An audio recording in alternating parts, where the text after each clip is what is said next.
네, 오늘은 4월 2일입니다. 아침 저녁으로 공기가 많이 차갑습니다. 건강을 잘 챙기시고 오늘 하루도 몸과 마음이 건강한 여러분이시길 소망합니다. 오늘 말씀은 마가복음 13장 14절에서 37절까지 말씀입니다. 어제 이어서 오늘 말씀도 종말에 대한 말씀입니다. 어제 말씀은 무엇이었죠? 눈에 보이는 종말의 현상을 말씀해 주셨지만 중요한 것은 복음이 온 세상에 전파될 때가 마지막이다라는 것을 기억하라는 것이었거든요. 그러니까 지금 일어나는 현상에 집중하기보다 그러한 때가 마지막 때에 나타날 어떤 모습이지만 그것이 끝이 아니라 복음이 선포되어 하나님의 나라가 세워지도록 하는 것이 우리에게 주신 사명이며 또 종말의 시간을 보내는 우리의 모습이다라는 것을 알려주셨던 거거든요.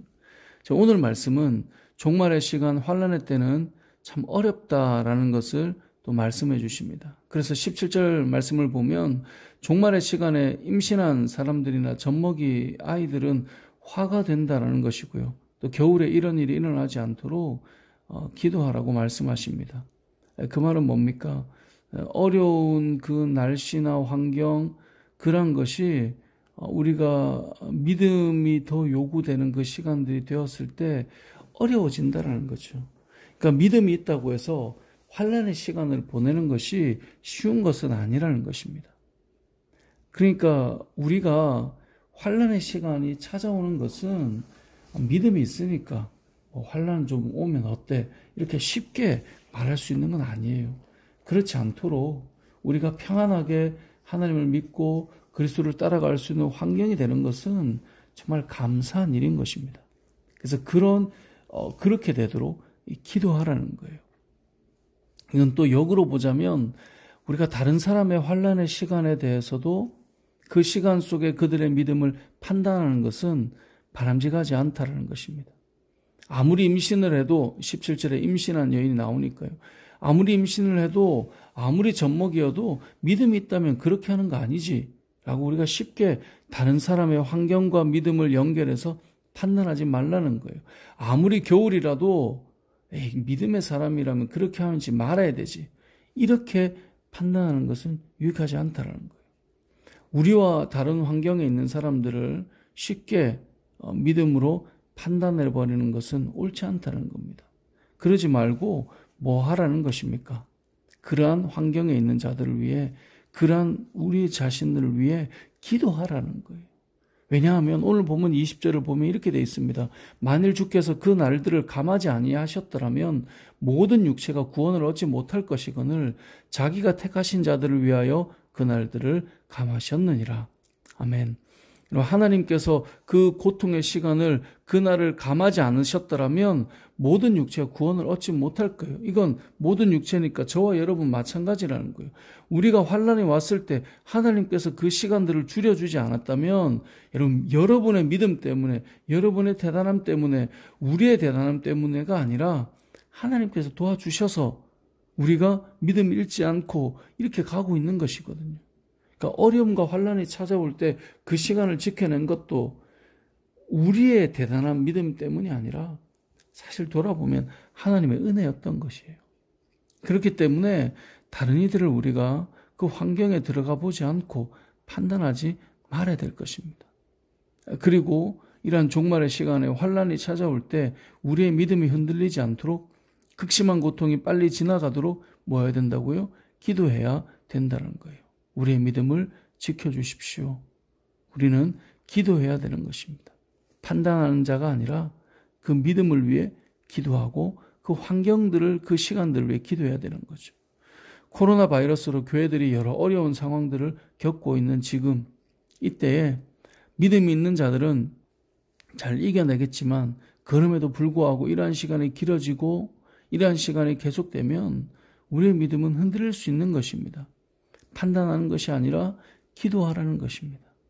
그래서 결국 이 마가복음 13장은요, 종말의 때에 대해 크게 두 가지를 말하고 있는 거예요. 환난의 시간 속에서도 주의 복음을 온 땅에 전하는 것으로 하나님의 나라가 오게 될 것이다 라는 것 하나와, 오늘 본문은 환난의 시간 속에 복음을 전하는 사명과 함께 우리의 믿음을 잘 지킬 수 있도록 자신을 위해, 환경을 위해 기도해라.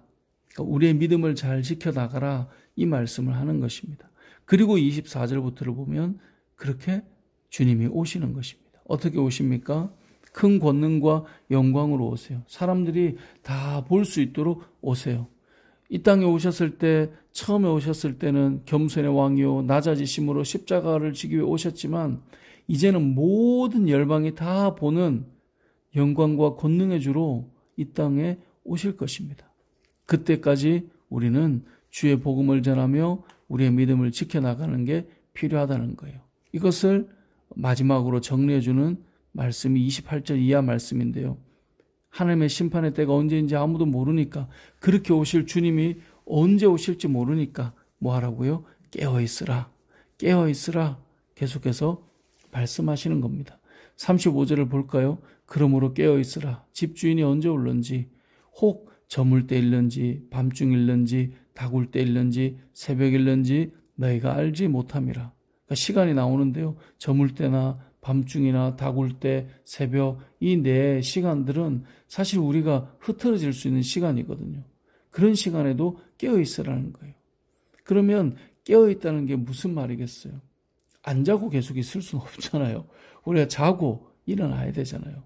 그러니까 앞서 말한 마지막 때에 우리가 기억해야 될 두 가지를 주님 오실 때까지 잘 감당하고 있는 상태가 깨어있는 거예요. 그러니까 주님 다시 오실 때까지 우리의 믿음 잘 지키는 것, 주의 복음을 전하는 사명을 잘 감당하는 것이거든요.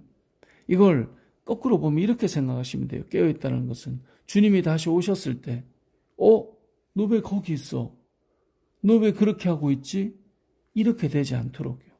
주님 다시 오셨는데 우리에게 주신 사명이 무엇인지 잊어버리지 않도록요. 그러니까 주님 다시 오셨을 때 우리는 여전히 믿음을 지키고 사명을 감당하고 있는 것, 그렇게 깨어있으라는 겁니다. 마지막 37절은 이렇게 말씀합니다. 깨어있으라. 내가 너에게 하는 이 말은 모든 사람에게 하는 말이니라 하시니라. 아멘. 누구에게요? 모든 사람에게요.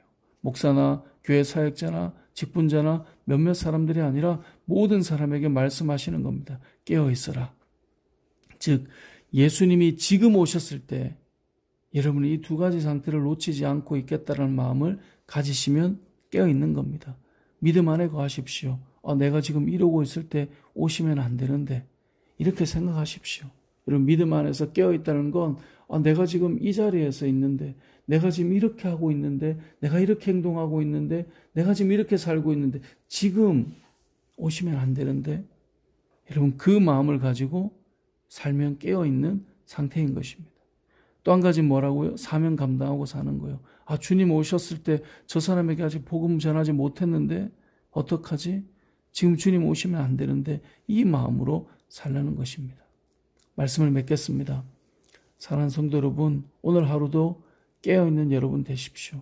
사명을 따라 오늘 하루를 사시고 믿음을 지키며 사십시오. 주님이 지금 오신다면 안 되는데 라는 그 마음으로 그 자리를 피하고 그 행동을 피하고 그 삶을 끊고 주님을 만나는 저와 여러분 되시길 주님의 이름으로 축복합니다. 아멘.